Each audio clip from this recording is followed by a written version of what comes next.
तो बच्चों हमने आज शुरू करना है kingdom protista. Kingdom protista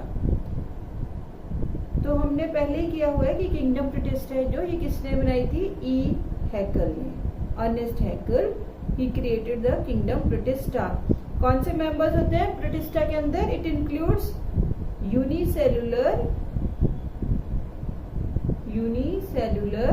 eukaryotic organisms, eukaryotic organisms. तो जब बेटे किंगडम प्रोटिस्टा बनी ना, तो सिर्फ यही दो चीजें ध्यान में रखी कि ऑर्गेनिज्म यूनिसेलुलर हो एंड यूकैरियोटिक हो, whether it belongs to plants और इट बिलोंग्स टू एनिमल्स और इट बिलोंग्स टू फंजाई। तो इसलिए इसमें सारे मेंबर्स प्रेजेंट है, प्लांट्स भी हैं, एनिमल्स भी हैं एंड फंजाई भी है। तो हम ये बोल सकते हैं कि किंगडम प्रोटिस्टा है जो वो एक लिंक का काम कर रही है, जिसमें प्लांट्स, एनिमल्स एंड फंजाई सारे ऑर्गेनिजम्स प्रेजेंट हैं। तो क्योंकि ये किंगडम है यूकैरियोट्स की, इसलिए जो भी यूकैरियोटिक कैरेक्टर्स हैं, जैसे सेल वॉल, अगर प्लांट है तो सेल वॉल प्रेजेंट होएगी, एनिमल्स है तो सेल वॉल एब्सेंट होएगी। सेल वॉल प्रेजेंट है तो वो प्लांट जैसी होगी। बाकी जो सारी सेलुलर स्ट्रक्चर्स हमने करते हैं कि सेल के अंदर माइटोकॉन्ड्रिया है, क्लोरोप्लास्ट है, एंडोप्लाज्मिक रेटिकुलम है, गोल्जी बॉडीज है, सारा कुछ सेल्स के अंदर टिपिकल यूकैरियोटिक सेल स्ट्रक्चर होगी। न्यूक्लियस प्रेजेंट होगा।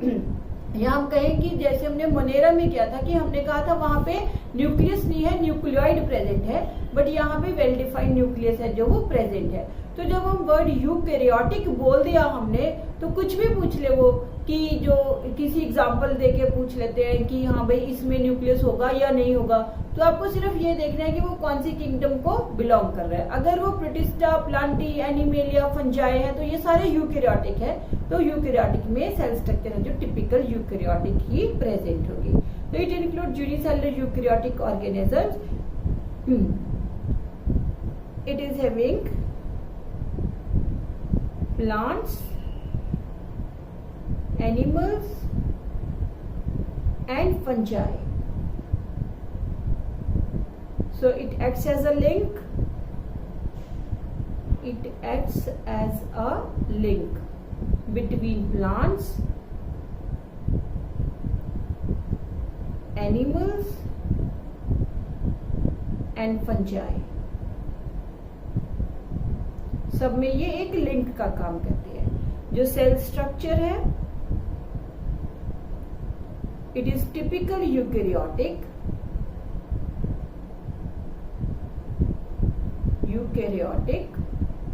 दैट इज राइबोसोम्स ATS हो जाएंगे, ATS, ठीक है, and well defined nucleus, well defined nucleus present, membrane bound cellular organelle is present, membrane bound cellular organelles like mitochondria, Golgi bodies, endoplasmic reticulum, ये सारे present होंगे, ठीक है। और जो है इसके अंदर फ्लैजेला, यहाँ पे बेटे सिंपल याद रख लो, अभी हम सेल स्ट्रक्चर करेंगे वहां पे इसका डिटेल्ड मीनिंग आएगा। आपने लिखना है फ्लैजेला है जो that is made up of tubulin proteins and is having 9+2 arrangement, 9+2 arrangement है उसका। और सेक्सुअल रिप्रोडक्शन प्रेजेंट है,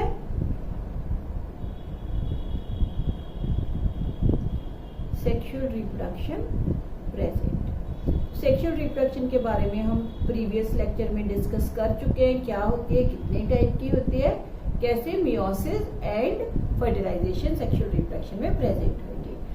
अब ये जो जितने भी प्रोटिस्ट है ना, इनको हम 3 ग्रुप्स में डिवाइड कर सकते हैं। 3 ग्रुप्स में हम इनको स्टडी करेंगे। एक होते हैं फोटोसिंथेटिक प्रोटिस्ट, एक होते हैं फोटोसिंथेटिक प्रोटिस्ट, एक होते हैं consumer decomposer protist, decomposer protist और तीसरे हम करेंगे प्रोटोजोन प्रोटिस्ट। ठीक है, तो 3 हम ग्रुप्स करेंगे, photosynthetic protist, consumer decomposer protist and protozoan protist. जो फोटोसिंथेटिक प्रोटिस्ट है वो सारे प्लांट्स होते हैं, रादर एल्गी होती है ये, it is a type of algae. ठीक है, प्लांट्स है तो ऑटोट्रॉफिक हो जाएंगे ये न्यूट्रिशन में। इसमें हम 3 ग्रुप स्टडी करेंगे। एक हम करेंगे डाइनोफ्लैजिलेट्स, दूसरे हम करेंगे क्राइसोफाइटा और तीसरा हम करेंगे यूग्लिनोइड्स। जो डीकम्पोजर प्रोटिस्ट है ये फंजाई होते हैं which are unicellular and eukaryotic, और इसमें हम करेंगे स्लाइम मोल्ड्स। मोल्ड जहां भी वर्ड आ गया इसका मतलब होता है फंगस। जो प्रोटोजोन प्रोटिस्ट है ये एनिमल्स होते हैं, जो पहले इनका बेटे ये एनिमेलिया में रखे होते थे और इनको फाइलम मिला था प्रोटोजोआ। अब being eukaryotic and unicellular they are placed in kingdom Protista. ये एनिमल्स है सारे, तो इनका मोड ऑफ न्यूट्रिशन हेटेरोट्रॉफिक हो जाएगा। इनका जो हमने की है फोटोसिंथेटिक प्रोटिस्ट, क्योंकि ये प्लांट्स है, मोड ऑफ न्यूट्रिशन ऑटोट्रॉफिक होएगा। ये फंजाई है, मोड ऑफ न्यूट्रिशन है जो वो होलोजोइक होएगा या फिर सैप्रोफिटिक होएगा। जो प्रोटोजोन प्रोटिस्ट है इनका मोड ऑफ न्यूट्रिशन होलोजोइक होएगा। ये होलोजोइक है, ये सैप्रोफिटिक है और ये ऑटोट्रॉफिक या होलोफिटिक है।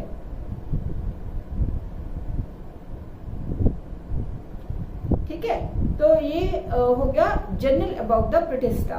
अब हमने इसमें सबसे पहले वाला ग्रुप शुरू करना है फोटोसिंथेटिक प्रोटिस्ट। और फोटोसिंथेटिक प्रोटिस्ट है जो फोटोसिंथेटिक प्रोटिस्ट, इसके हमने 3 ग्रुप्स किए।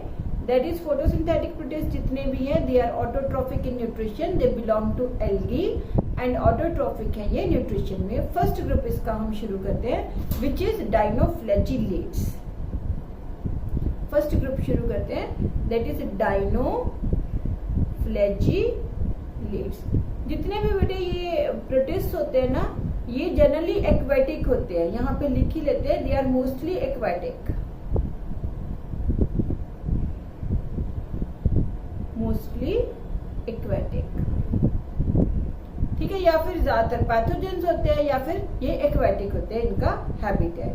तो डाइनोफ्लैजिलेट्स है जो ये ग्रुप, जो जैसे हमने कहा क्राइसोफाइटा है, ऐसे ही इनका जो ग्रुप है दैट इज पायरोफाइटा।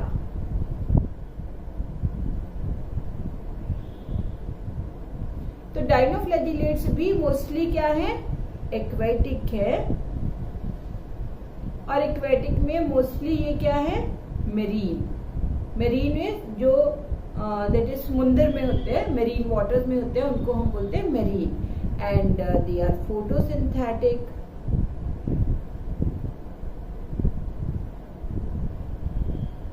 क्योंकि ये प्लांट्स है तो सेल वॉल प्रेजेंट होगी, cell wall is present which is made up of cellulosic plates। ठीक है, तो सेल वॉल है जो छोटी छोटी प्लेट्स की बनी हुई है, और वो प्लेट्स है जो वो सेल्यूलोज की बनी होती है। तो सेल वॉल के अंदर ना बेटे, जैसे ये हम बनाते हैं, मैं एक डायग्राम बना के आपको दिखाती हूँ। जैसे ये एक डाइनोफ्लैजिलेट है, ठीक है,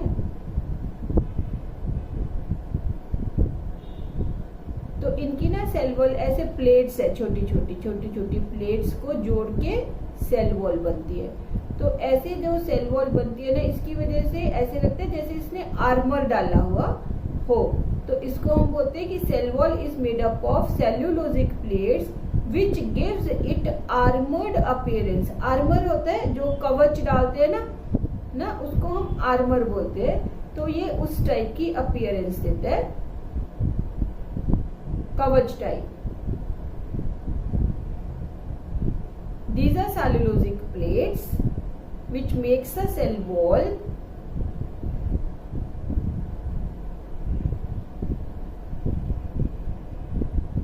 इसके अंदर दो ग्रूव्स है, ये वाली दो ग्रूव्स है, एक लॉन्गिट्यूडनल ग्रूव है और एक है ट्रांसवर्स ग्रूव। तो जो दो ग्रूव्स है, दिस इज लॉन्गिट्यूडनल ग्रूव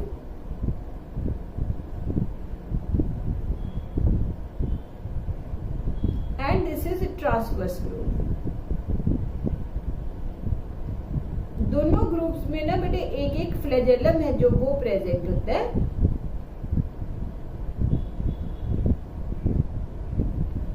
ठीक है, तो ये जो फ्लैजेलम है ये एक दूसरे के राइट एंगल पे होता है। देखो राइट एंगल पे हो गया ना, तो दो फ्लैजेला है, डायनोफ्लैजिलेट्स है जो बाइफ्लैजिलेटेड है। दोनों फ्लैजेला एक दूसरे के राइट एंगल पे है। तो जब ये घूमेंगे ना, जब ये घूमेंगे तो ऐसे ऐसे ऐसे ऐसे ऐसे घूमेंगे, है ना। ये बीट करेगा ऐसे पानी रोटेट होगा, ये बीट करेगा तो ऐसे पानी रोटेट होगा। तो ये विपिंग मूवमेंट है, विप लाइक मूवमेंट को प्रोड्यूस करते हैं, जिसको हम बोलते हैं व्हर्लिंग विप्स। तो that is cell wall is made up of cellulosic plates which gives it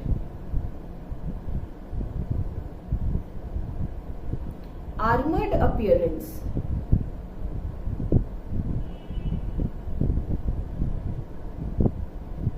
They vary in color. कौन कौन से कलर इनके हो सकते हैं? Green, brown, blue, red. Yellow, green, blue, brown and red, depending upon the pigment, depending upon the pigment which is present in them.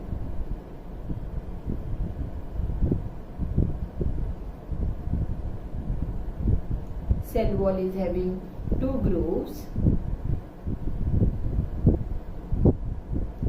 Cell wall has two grooves.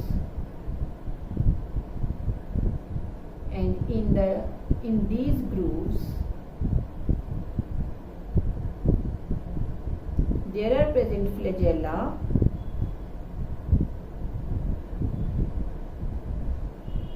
one in each groove.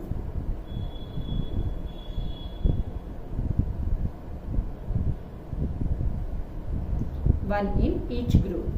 One groove longitudinal, other groove transverse. Both the flagella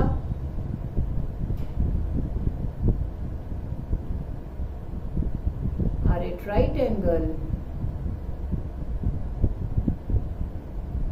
to each other,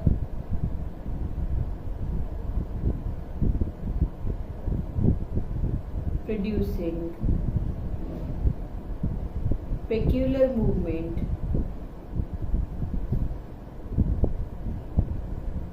called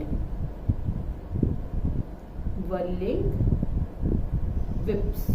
ये बेटे whirling whips वाला जो है ना, ये आपने MCQs के लिए याद करना है, अदरवाइज थ्योरी में आपके नहीं दिया हुआ whirling whips के बारे में। ठीक है, एंड देन जो फोटोसिंथेटिक पिगमेंट्स है वो प्रेजेंट होंगे, क्योंकि एल्गी है और यूकैरियोटिक है तो इनके अंदर क्लोरोप्लास्ट भी प्रेजेंट होगा, फोटोसिंथेटिक पिगमेंट्स भी प्रेजेंट होंगे। फोटोसिंथेटिक पिगमेंट्स इनके पास होते हैं chlorophyll A and chlorophyll C along with carotenoids. जितने भी बेटे फोटोसिंथेटिक पिगमेंट्स है ये ऑटोट्रॉफिक हो गए न्यूट्रिशनली, तो न्यूट्रिशनली डायनोफ्लैजिलेट्स है जो they are autotrophic and reserve food है। जब फोटोसिंथेटिक होती है ना एक्टिविटी तो रिजर्व फूड स्टार्च होता है, तो इनका जो रिजर्व फूड है वो स्टार्च एंड ऑयल है।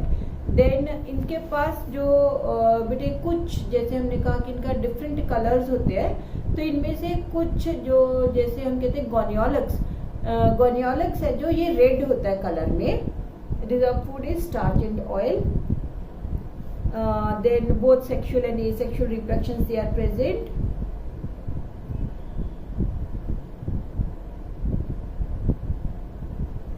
Sexual reproductions present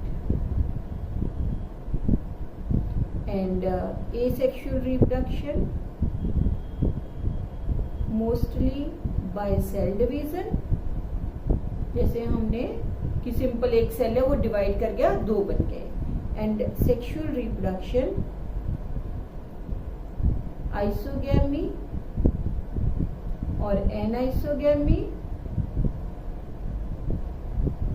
mostly zygotic meiosis. अगर जाइगोटिक मियोसिस है तो मैंने आपको बताया था ऑर्गेनिजम्स क्या हो जाएंगे, हैप्लॉइड।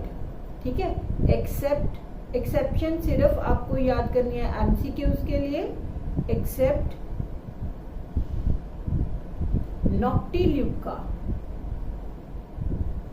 नॉक्टिल्यूका है जो इसमें गैमेटिक मियोसिस होती है, मतलब ये डिप्लॉइड है, बाकी सारे हैप्लॉइड होते हैं।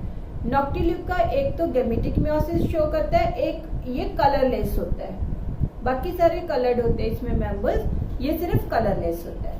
तो एसेक्सुअल रिप्रोडक्शन, सेक्सुअल रिप्रोडक्शन दोनों प्रेजेंट है।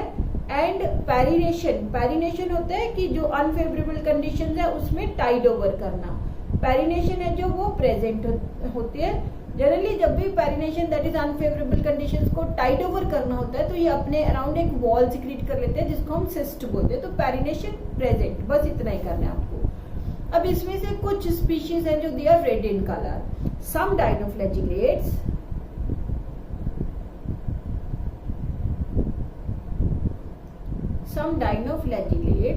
लाइक कौन सा, गोनियोलक्स,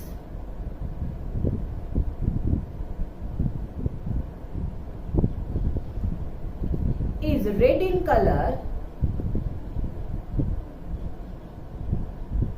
and it occurs in such an abundance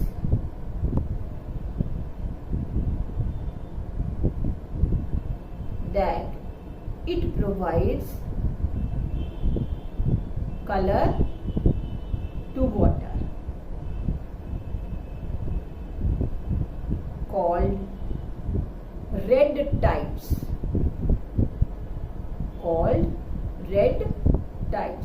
तो जो रेड सी है वो ब्लू ग्रीन एल्गी से बनता है, रेड टाइप्स है जो वो प्रोटिस्टा के डायनोफ्लैजिलेट्स की वजह से बनता है।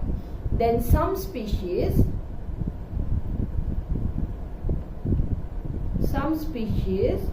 Of dinoflagellates are toxic. For example, Goniolix catinella. Goniolix रेड भी है एंड Goniolix catinella टॉक्सिक भी है।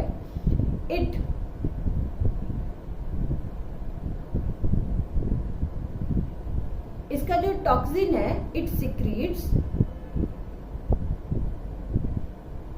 Saxitoxin. जो टॉक्सिक मटेरियल है ना बेटे उसका नाम है saxitoxin, which get accumulated in shellfish. अब बेटे क्या है, देखो मेरी बात सुनो एक मिनट, कि ये जो डायनोफ्लैजिलेट्स है हम कहते हैं एल्गी है और ये मोस्टली सी की सरफेस के ऊपर ग्रो करती है। तो ऐसे कोई भी प्लांट्स जो सी की सरफेस के ऊपर ग्रो करते हैं उनको हम बोलते हैं, कोई भी चीज जो सरफेस के ऊपर होती है उसको हम बोलते हैं प्लैंकटन। अगर वो प्लांट्स है तो हम बोलेंगे फाइटोप्लैंक्टन्स, अगर वो एनिमल्स है तो हम बोल देते हैं जूप्लैंक्टन्स। ठीक है, तो ये क्या है, ये मेजर पार्ट है फाइटोप्लैंक्टन्स का। यहाँ जहाँ हमने लिखे ना दे आर एक्वेटिक मेरीन है, ये फाइटोप्लैंक्टन्स होते हैं। फाइटो मतलब प्लांट्स, प्लैंक्टन्स मतलब कोई भी वो organism which floats on the surface of water. तो ये सरफेस के ऊपर फ्लोट करते हैं, तो क्योंकि प्लांट्स है इसलिए एनिमल्स जो मरीन एनिमल्स है वो इनको खाएंगे। स्पेशली कौन खाते हैं? Shelled fish. शेल्ड फिश कौन होते हैं? मोलस्क्स, जिनके बाहर शेल होती है ना, मोलस्क का जैसे सिप्पियां वगैरह होती है, मोलस्क्स होते हैं, वो इनको खाते हैं। तो जब वो शेल्ड फिश इनको खाती है, अगर वो गोनियोलैक्स कैटिनेला को खा लेगी तो उसको तो कुछ नहीं होगा, बट ये जो सेक्सी टॉक्सिन है उसके अंदर इकट्ठा हो जाएगा। वही शेल्ड फिश, वही वो जो शेल्ड फिश है, जो सिपियां हैं, वो लोग खाते हैं उनको निकाल के। तो जब वो ऐसी कोई शेल्ड फिश खा लेंगे जिसके अंदर ये सेक्सी टॉक्सिन एकमुलेट हुआ है, तो ये वो ह्यूमन बींग्स हैं जो वो बीमार हो जाते हैं, and that disease is known as paralytic shellfish disease या paralytic shellfish poisoning. Fatal होती है, डेथ भी हो सकती है पर्सन्स की। तो it get accumulated in shelled fish when this infected shellfish is consumed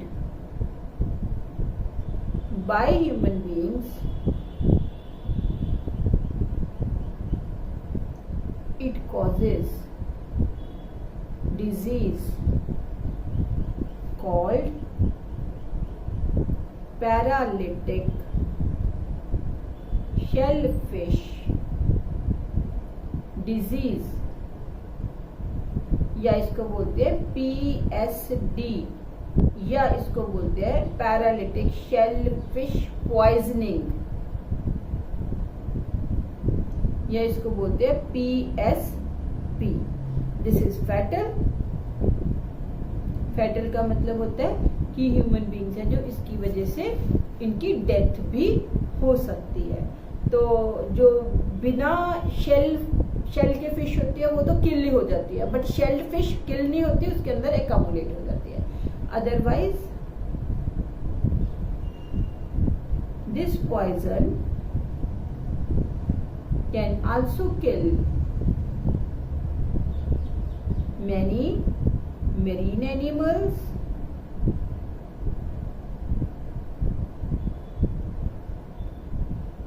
fish and others। ठीक है, तो ये हो गया हमारे पास डायनोफ्लैजिलेट्स। एक बार फिर सुन लो, डायनोफ्लैजिलेट्स है जो they belong to group Pyrrophyta. Aquatic होते हैं, मोस्टली मेरीन है, they float on the surface of water, उनको हम बोलते हैं फाइटोप्लैंक्टन्स। फोटोसिंथेटिक है, बाहर किस, क्योंकि प्लांट्स है तो सेल वॉल प्रेजेंट है, बट सेल वॉल एक नहीं है, सेल वॉल छोटी छोटी प्लेट से जुड़ के बनी है, तो उसकी वजह से ये आर्मर्ड लगता है, जैसे इसने कवच डाला हो। तो ये सेल्यूलोजिक प्लेट्स है जो जुड़ के उसकी सेल वॉल बना रही है। उस सेल वॉल में दो ग्रुप्स हैं, एक लॉन्गिट्यूडनल है और एक ट्रांसवर्स है। लॉन्गिट्यूडनल ग्रुप में एक फ्लैजेलम है, ट्रांसवर्स ग्रुप में भी एक फ्लैजेलम प्रेजेंट है। तो ये जो जब बीट करते हैं तो ऐसे एक वर्लिंग विप है जो वो क्रिएट करेंगे। This is a peculiar movement, मतलब this is characteristic of dinoflagellates. तो ये पानी में स्विम कर सकते हैं, तैर सकते हैं, खुद स्विम करेंगे ये due to presence of the flagella. And इनका जो कलर है वो वेरी करता है, yellow, green, blue, brown and red होता है, डिपेंडिंग अपॉन कि उनके पास कैसा पिगमेंट है जो वो प्रेजेंट है। सेल वॉल के बाद आ गया फ्लैजेलम, वर्लिंग विप्स होगी। Photosynthetic pigments chlorophyll A and C है, प्लस कैरोटीनॉइड, सारी एल्गी में होते हैं carotenoids and chlorophyll A. Reserve food starch and oil है। सेक्सुअल रिप्रोडक्शन दोनों टाइप की प्रेजेंट है, सेक्सुअल में आइसोगैमिस एंड एनाइसोगैमिस, मोस्टली ये हैप्लॉइड होते हैं, तो जाइगोटिक मियोसिस शो करेंगे, एक्सेप्ट नॉक्टिलिव का जो गैमेटिक मियोसिस शो करता है। पेरिनेशन शो कर सकते हैं। इकोनॉमिक इंपॉर्टेंस में ये रेड टाइड्स हो गया, गोनियोलैक्स कॉज करता है। सेकंड, इनकी पॉइजनस नेचर हो गई, गोनियोलैक्स कैटिनेला पॉइजनस होता है जो फिश वगैरह को तो किल कर देता है, बट शेल्ड फिश में ये एकमुलेट हो जाता है and poison is saxitoxin. तो ये अगर दिस इन्फेक्टेड शेलफिश को ह्यूमन बींग्स कंज्यूम करते हैं तो उनको डिजीज हो जाती है paralytic shellfish disease which is lethal, fatal होती है। एग्जाम्पल्स हमने लिख ही लिए हैं। फॉर एग्जाम्पल एक तो हम लिख लेते हैं गोनियोलैक्स, दूसरा हो गया नॉक्टिल्यूका, तीसरा हो गया सीरीशियम, थर्ड इज सीरीशियम। तो ये हमने कर लिया अबाउट द डाइनोफ्लैजिलेट्स। बाकी हम नेक्स्ट लेक्चर में दूसरा ग्रुप करेंगे, that is Chrysophyta and euglenoids.